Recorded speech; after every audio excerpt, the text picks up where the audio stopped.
All right, so today we are going to do a depth dive into something a lot of you have been asking about. Okay. And that is how modern nicotine and tobacco habits intersect with the spiritual practice of Ramadan. Oh, And specifically, we're going to be looking at, snus, nicotine pouches, vapes, all that, yeah. and the questions they raise for Muslims who use these products. I think it's a really fascinating topic, and it's one that's becoming more and more relevant Yeah. as these products become more popular. Totally. And I think it's especially interesting because, Ramadan is about so much more than just like abstaining from food and drink, right? Exactly. It's a time for self-reflection, Yeah. spiritual growth, really just being more aware of your It's actions. like a holistic kind of cleansing in a way. Yeah, exactly. And so it really makes you wonder, can these modern nicotine products like snus or vapes, can they even be considered halal during Ramadan? That's the million-dollar question, isn't it? Yeah. I mean, first we have to understand the deeper principles behind Ramadan fasting. Yeah. You know,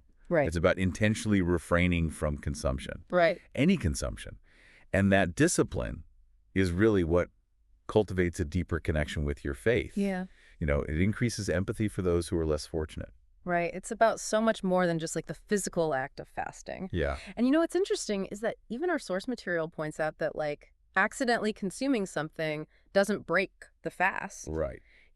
So there's a really deep compassion Absolutely. at the heart of it all. That's at the very core of Islamic teachings. Yeah. So where do these where do modern nicotine habits fit into this Yeah. centuries old practice? Well, that's a great question. And I think for someone who uses cigarettes or snus or vapes regularly, to suddenly stop for an entire month, Yeah. that could be a huge challenge, Oh, for sure. And some people might even wonder if it's even possible. It's like a clash of like modern habits and ancient practices.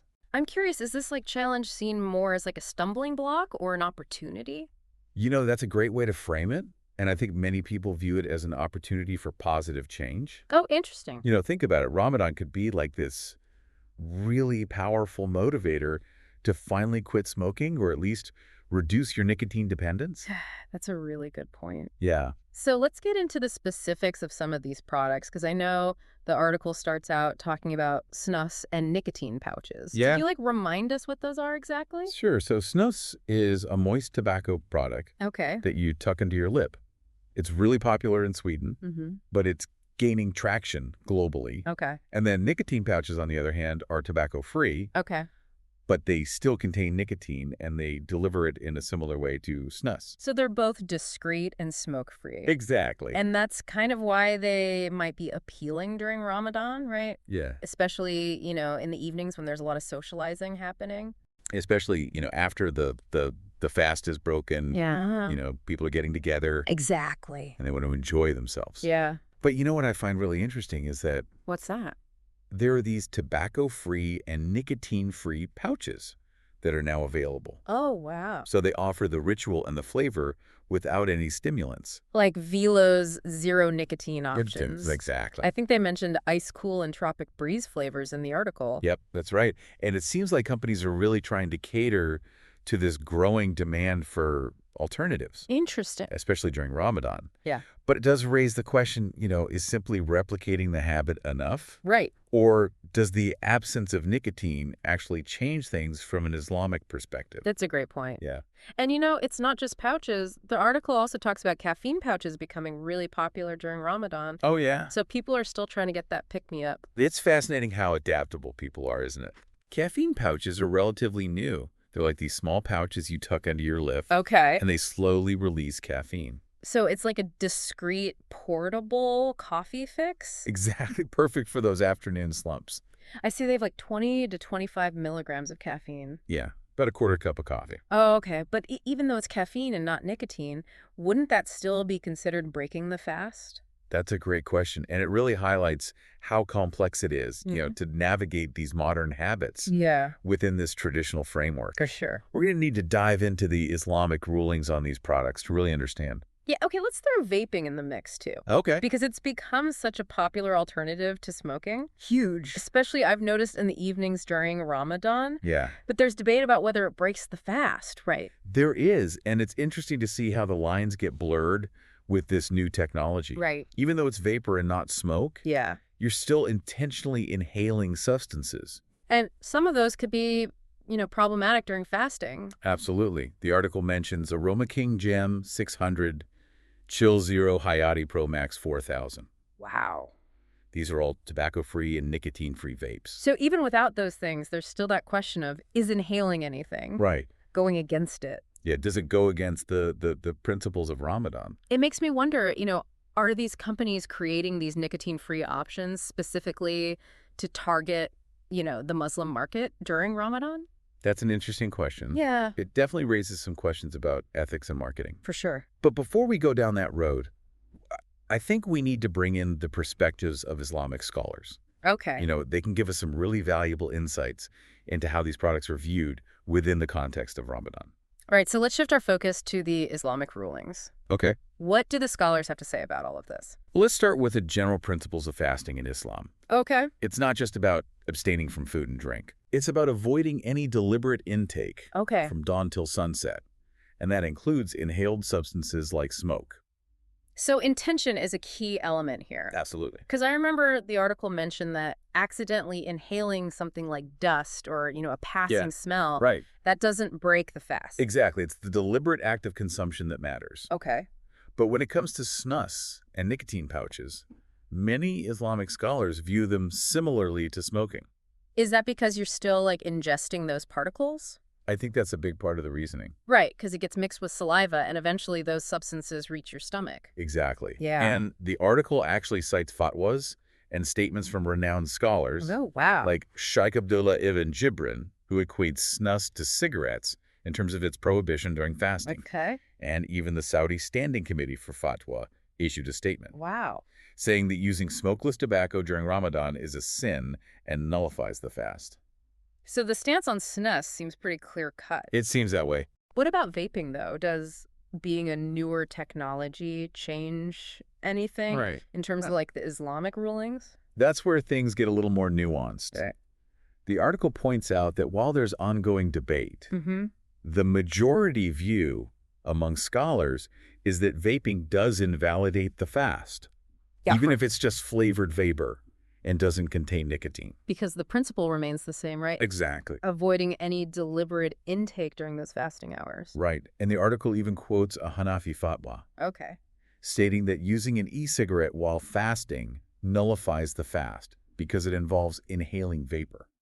It seems like navigating all these modern products Yeah. within Islamic rulings can get really complicated. It really highlights the challenges of interpreting, centuries-old texts Right. in the context of all this new technology. Totally. And these new consumer products. Yeah. So for Muslims who are using these products, Yeah. what are they supposed to do? Where do they go from here? Well, that's a great question. And that's actually what we're going to explore the next part of our deep dive. Wow. We're going to look at the different interpretations, the gray areas, Yeah. and the resources that are available to help individuals make informed choices. Okay, cool. I'm looking forward to that. Yeah, me too. All right, so we'll be back after a quick break.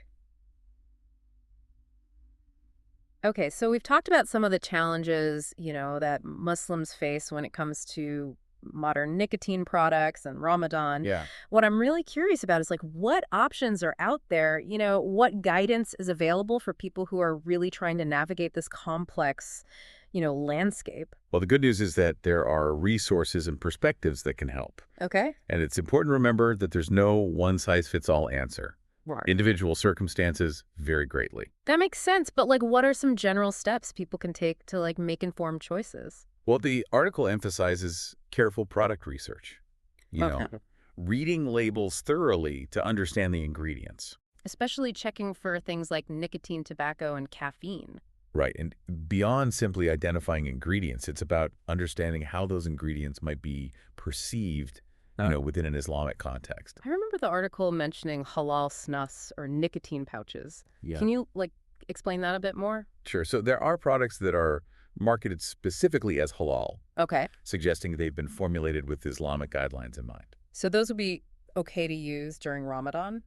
Well, not necessarily. Oh. While a halal label might offer some added assurance, Okay. it's still crucial to consult with trusted religious authorities for guidance. So just relying on marketing labels could be kind of risky. I'd agree with that. Remember, Islamic jurisprudence is complex. Yeah. Interpretations can vary. Right. Seeking guidance from knowledgeable scholars is always the best approach.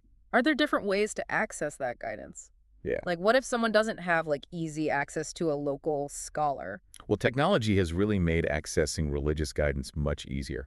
The article mentions online fatwa services Right. as a valuable resource. Oh, that's a good point. So you can get, like, personalized advice from scholars regardless of location. Exactly.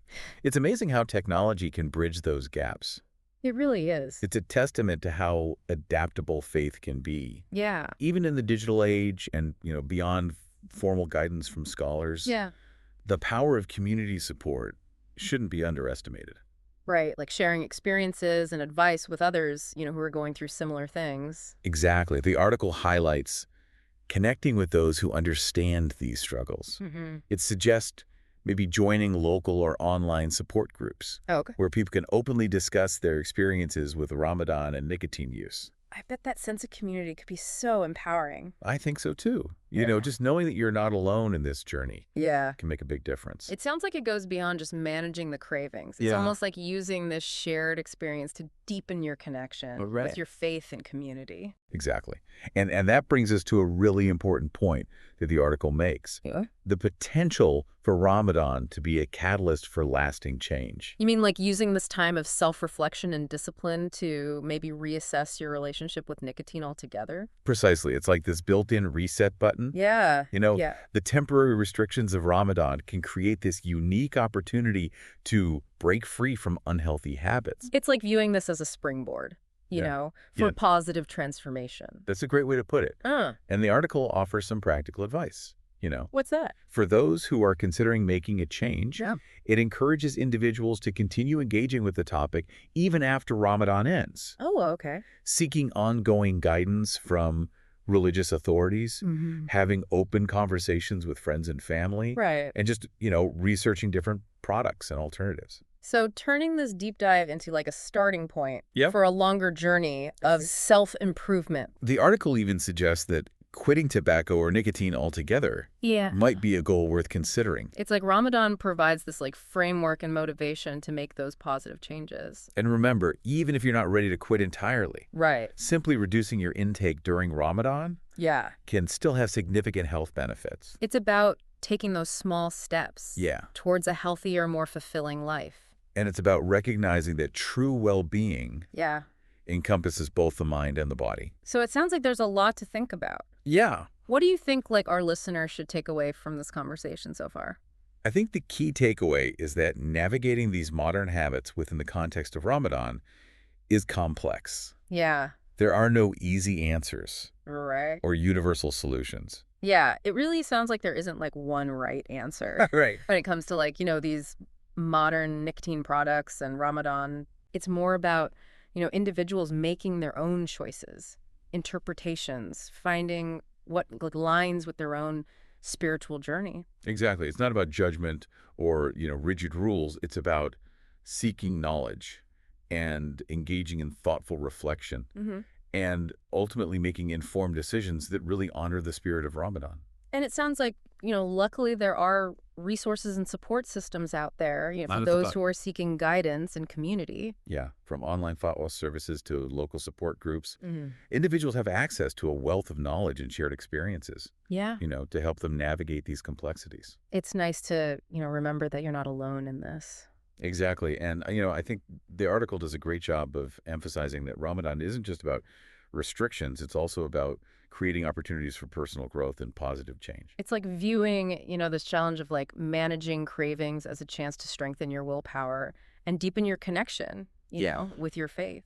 Absolutely. And even if you're not ready to quit entirely, Right. Simply reducing your nicotine intake during this holy month can have huge benefits for your physical and spiritual well-being. like you said, it's all about taking those small steps Yeah, towards a healthier and more fulfilling life. exactly. So for our listener, who might be grappling with these questions about nicotine and tobacco and Ramadan, Yeah. what would you say is like the most important thing to remember? I would say remember that Ramadan is a time for introspection, renewal, and strengthening your relationship with God. Yeah. It's a journey of self-discovery and transformation. And it's okay to seek help and support along the way. Absolutely. Talk to your family, friends, or trusted religious leaders. Share your experiences. Ask questions. Learn from others who are navigating similar challenges. You're part of a community, and there's strength in those shared experiences. And don't be afraid to approach these challenges with a sense of curiosity, Mm. and an open mind. It's exactly. Ramadan is a time for growth and learning. Use this opportunity to delve deeper in your faith, explore different perspectives, and ultimately make choices that align with your values and aspirations. It's a beautiful reminder that even amidst the complexities of modern life, the spirit of Ramadan is still such a powerful force for positive change. Absolutely. And as we wrap up our deep dive today, I want to leave our listener with one final thought. Imagine Ramadan as a time to cultivate a deeper awareness of your choices and their impact on your overall well-being. So it's not just about abstaining from certain substances. Right. It's about nurturing your mind, body, and soul. Think about how this month of spiritual discipline can empower you to make lasting changes that benefit you in all aspects of your life. It's a journey of self-discovery and transformation, and it begins with a single step. And remember, even small steps can lead to big changes over time. So embrace the challenge, seek knowledge, connect with your community, and most importantly, trust yourself to make choices that align with your highest aspirations. That's great advice. Thank you so much for joining us on this deep dive into Ramadan nicotine and modern habits. We hope you found this exploration insightful and thought-provoking. It was my pleasure, and remember, Ramadan is a time for growth, reflection, and connection. We're all on this journey together.